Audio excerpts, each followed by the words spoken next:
Aquarius, welcome to your reading for the month of June 2023. I can't believe you're already in June. Sorry that your reading is a little bit later, but I hope that this still has some messages and some guidance for you for the month of June. And energy is fluid, so it might even work out, a little bit later on than just June. All right, so why do I have this big book in front of me? Because I felt like such a strong connection through the strength card for you guys during this deck, because I was reshuffling the deck. I always do that after I finish a reading, and I was focused on your energy, and the strength card keeps showing up. And then I took the book out. Actually, I felt guided to pick this book up. I was like, let me just pick up the book that I haven't really taken so much time with just yet. And it opened up right on the strength card. So I was like, this is a sign. So I'm just going to take in this guidance. Okay, this is the Library of Esoterica, and it's the tarot version. It's a very beautiful book. Definitely would recommend, but I'm not, it's not sponsored. I'm just saying. All right, so Aquarius, strength card. I want to read from the book just because there might be some messages in there, and the way that they, describe it's very beautiful. They say the dominance of grace. Let me see. You are able to reclaim the power that is rightly yours.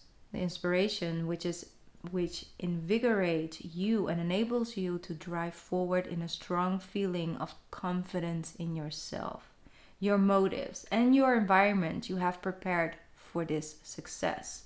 The seeds you sow will blossom into long-lasting achievements. You feel ready to conquer the world. You have finally resolved conflicting issues with your own personality. Beautiful. All right. Attributes are: this card signifies bravery in the face of adversity, yet there is no coercion here. Instead, inner strength is utilized to rise above the difficulties and to subdue aggression. Compassion and patience hold the key to attaining power and overcoming obstacles. The Strength card celebrates fortitude in time of distress or danger. It reminds one to remain calm and amid intense struggle. Strength asks for the distillation of goals and the desires and a renewed focus on core needs. It calls for reliance on both the vigor of the body and the centeredness of mind to endure trial and tribulation. Situation can be best controlled by serenity and persistence. Stamina must be matched by stillness, commitment balanced by composure. Trust both instinct and raw emotion, but tame these with constructive action and steady perseverance. Wow. What a powerful, powerful card to be so dominant in your reading. Beautiful artwork as well. It's just, different strength cards from different decks. And it's very beautiful. And some of these decks I actually have. I was like, I know this card. But overall, it connects to the zodiac sign of Leo, which is your opposite, right? And it's all about opposite energies corresponding with one another, keeping each other in balance. Not either or, it's both in, a coexisting way. You coexisting, your love coexisting with the fear, your pain coexisting with the healing, your strength coexisting with your patience, and your perseverance and your dominance, basically, and wanting to win or wanting to overcome, connected to your stillness and your patience. And it's just very beautiful the way that they describe that. It's a force, and you work with the force. You have the strength over the force, and when you force things into, not forcing something else, it's the force of energy, right? All right, I'm not gonna go on and on. I'm definitely gonna pick up the deck. 555 on the clock. I'm just saying. Another sign, changes are about to come in. All right, I might pick up the book again. You know, let me know if you guys like it. I'm not the best reader, I know, but I try my best. Okay. Let me see. We have some cards out. We have the Page of Cups together with the Five of Swords and then the Hermit. Yeah. That connection, that side of yourself, that internal conversation and just introspection, like really taking a look on like what's going on beneath the surface. Let me create some space, some quiet time, some me time. Like I just need to double check something. Like I'm sensing that you have very, like it's a fellow air sign, you know, it's Gemini season, and then we're moving into Cancer season, which doesn't necessarily make it any lighter. But yet the work that we do during these times are most definitely very beneficial for the rest of the year, the rest of the zodiac energy we have to deal with, obviously. But we can definitely take in a lot of blessings from that work. So before you become overwhelmed, before you might find yourself responding and reacting to energies from the outside, whether it's a person who's with a phone call, whether it's a letter or a thing, you got to try and catch yourself, because you have signs of overstimulant. Sometimes you guys are overstimulated in whatever way, shape or form that is for you. Sometimes people, you know, you're very sensitive to noise.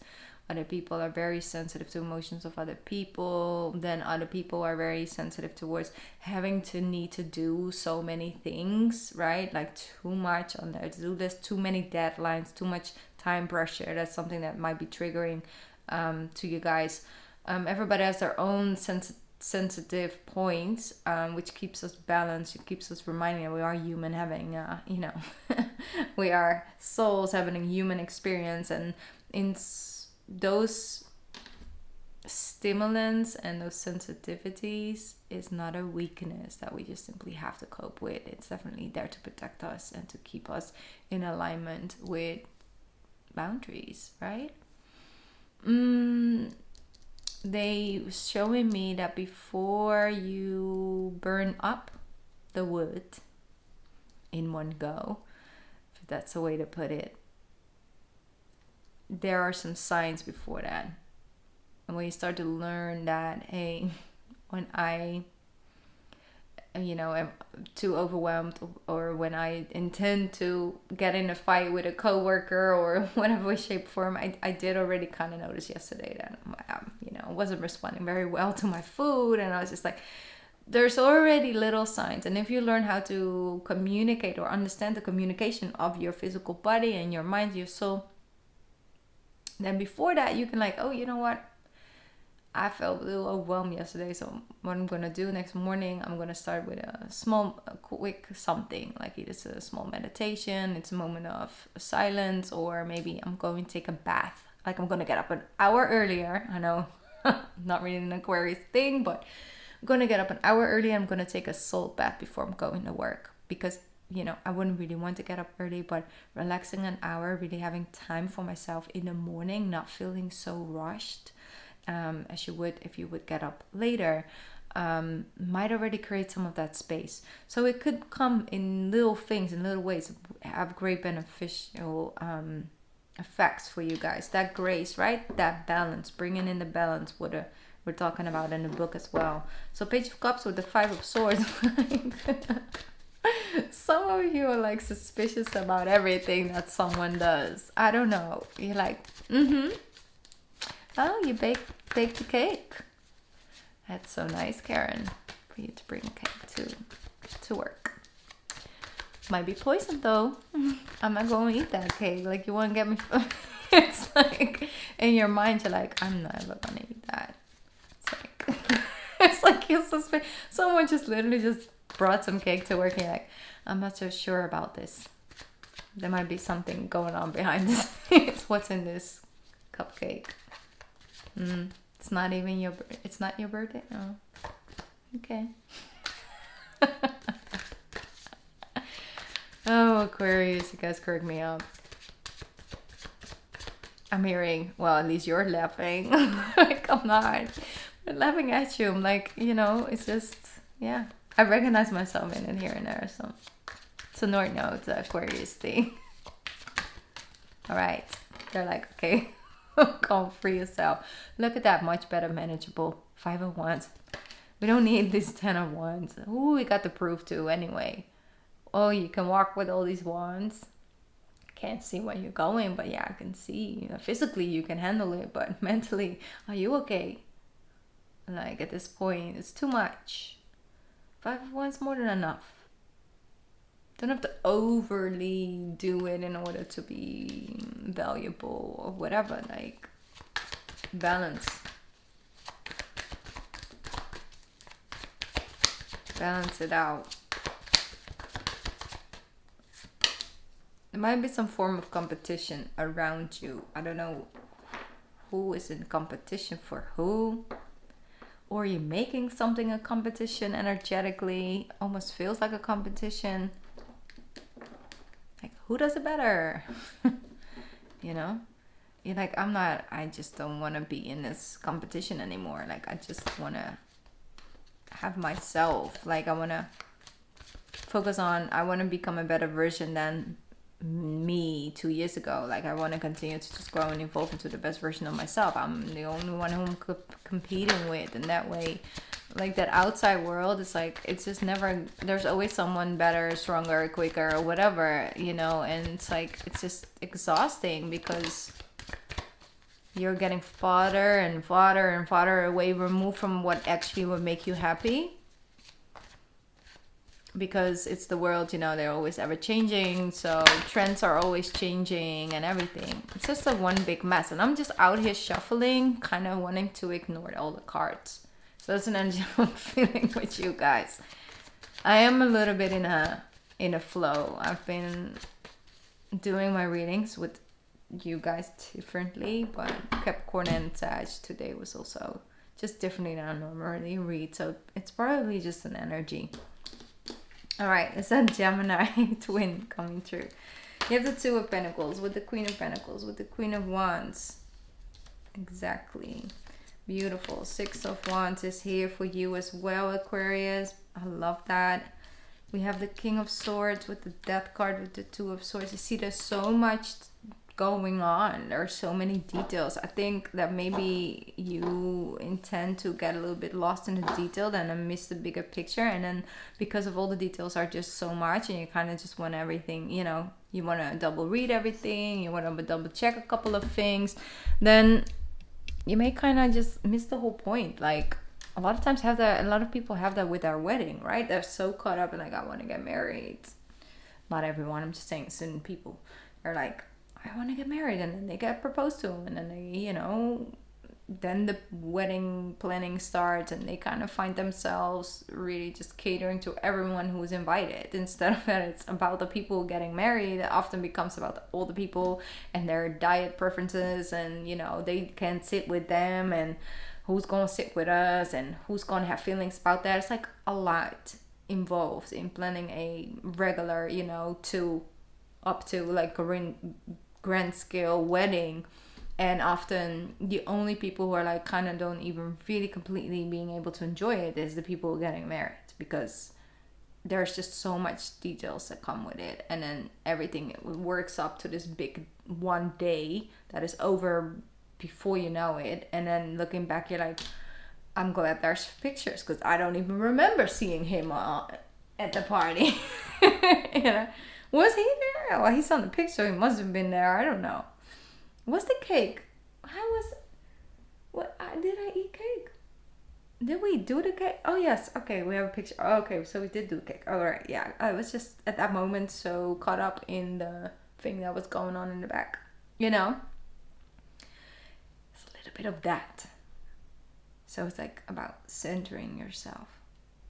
really looking at, okay, what is stuff that I, obviously, needs to be done and eventually makes me feel good. For example, like you have to sort of keep up with certain bills, so that doesn't build themselves up towards something that, can take away, for example, the roof above your head or the food in your mouth and things. So yeah, there's a couple of things to-do list. So if you get them done, it instantly brings about peace, and you can just set it free. You can let it go for the rest of the month. There's a couple of things that make you just, be in the moment, not think about time and think about your own things. Just either a program, for example, you really enjoy watching on Tuesday night. You're like, that's my night. I just watch a little TV and I relax. I eat some popcorn and I enjoy it. And that's good because it brings about balance. Now, if you start doing that 7 days or 24/7, 7 days a night, it's not that special anymore. And then it's only too much into that state. And all the other things start to build up. So it's about bringing about that balance. And looking at what is really truly serving you, and what are you just doing because you're starting doing that connected to a group setting 7 years ago and you don't even really enjoy it anymore, but here you are paying every month for a subscription that you don't even really join into anymore. It's like really having a closer look at what is serving you. And especially, how do you spend your free time? Because I'm really sensing that you're capable of bringing about those really grounded moments and looking at things from a very grounded place because you prioritize. And because you're bringing in that strength energy. And the moment that I start reading from the book, she disappeared. The strength card disappeared. Because she showed up 3-4 times when I was shuffling. She keep jumping out of the deck. And she was like, okay, I did my work. Now we are here with the Queen of Pentacles and the Queen of Wands and the Six of Wands and the King of Swords. Like, that's developed energy. You're not at the beginning of something. Yeah, maybe a little bit with something, but when it comes to the important work that you're doing, you're not at the beginning. You're not a startup. Like, you are really definitely already have been places and you are pretty far. So balance means go out, have a drink, or whether that is with or without alcohol. Personally, I do not drink alcohol, but that's just my lifestyle, I guess. Go out and connect and have lunch and things like that with some people, and then also have your moments to yourself. Like, balance it out. You don't have to be either or. You're not either or. You're like way more than that. And especially the moments where you feel like, I really just don't want to go outside and you kind of been inside the house for quite some time, go and do something. Because you will come home thinking, I felt the resistance, because the resistance was towards the change of what I was getting used to, and not actually necessarily at all to that experience, because it kind of made me feel good and it woke me up again. So understand that you can become accustomed to being comfortable with an energy and a state, and just keep bringing about different level of energies and things that nurture you on different levels, whether it's social or physical, mental, spiritual, like all those things. You have the fourth one with the Six of Cups. So I'm definitely sensing that you are coming a lot closer to a part of yourself, which helps you greatly in your connections with other people. And by the time Leo season comes around, you have a new moon in your first, in your 7th house. I really do feel like it's some things that you are resolving and you're cleansing out, you're purging it out.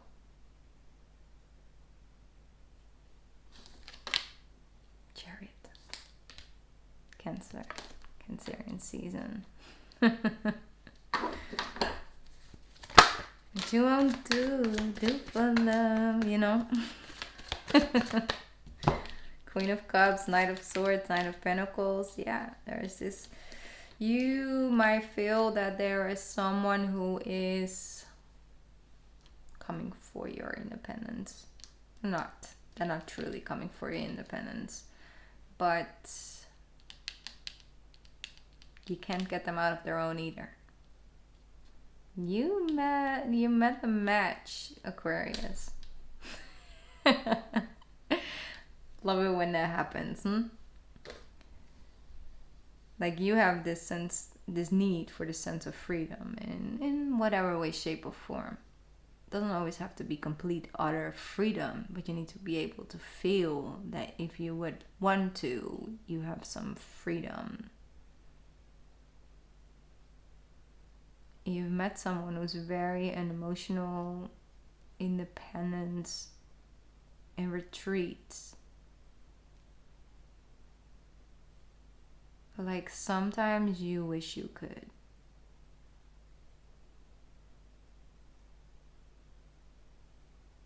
Sometimes you wish you could really be alone with yourself in a room and not have your brain turn on and remind you or try to make you feel a certain way, or sometimes you feel you could just be a little bit more in the moment, like someone who's around you that shows you that level of independence. Like there's something that connects to you. I'm not saying that this is true for everybody, but if this resonates with you, that's what the reading is picking up on, and it's pointing it out because you come for yourself in those spaces. So if someone is in that space, sometimes without even wanting to, you come for that person in their space with a sword. But like, why?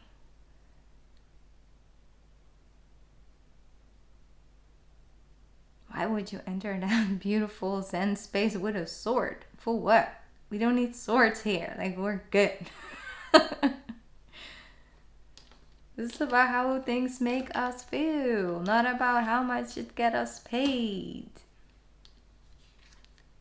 See, like I was coming for this person in the garden. Like, jeez. Calm down, boy. No. And that's the thing with you as well. You're protecting your own energy. You're like, ain't nobody coming for my peace this month. Do not come for my peace. So, but it's a very constructive place. Sometimes you're very hard about like a Nine of Swords, like you're protecting your Nine of Swords space. Like, do not come in like in my head space. Like, do not try to make me feel better. I'm here, I'm comfortable, being uncomfortable, basically. But you're protecting your peace and someone else as well. It's like if you want to reach someone who you feel is unreachable because they're so emotionally intelligent but also independent, and they're just used to being that way, that's really their natural state. You gotta come from a different energy than with a sword. Sometimes people just want you to they invite you into a space in order to experience it, not to talk about it. There's a difference. And that can go both ways. Could definitely be you trying to explain to someone like, hey, we're just having a moment right now. We don't need to fill it up with cheap talk. Like, beautiful weather, right? And last week I didn't think sun's gonna ever shine again. It's like, no. We're out here, we're on the balcony, stars out, fire is burning. Let's just take a deep breath. We don't need to talk about nothing. You know, it's like, that's the thing. I know I'm like, it's very, I'm in a mood, okay? Today you guys are getting the most intriguing readings.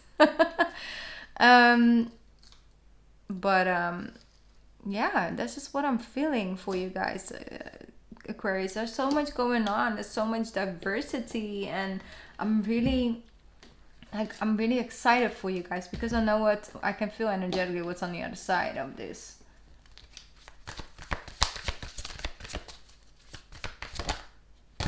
Cycles and rhythms. Beautiful. They're saying honor the cycles of your body, your energy levels, and the cycles of your emotions. honor them. We honor them by being one with them and not trying to make them like, you know, get the F away, out of the way. It's like, no, we honor our emotions and our energy levels and, you know, the cycles of our body, especially we as women. We go through a lot within just a time span of 28 days, okay? It's a lot. One moon cycle is a lot. So honor the cycles. You know, that's the thing. All right.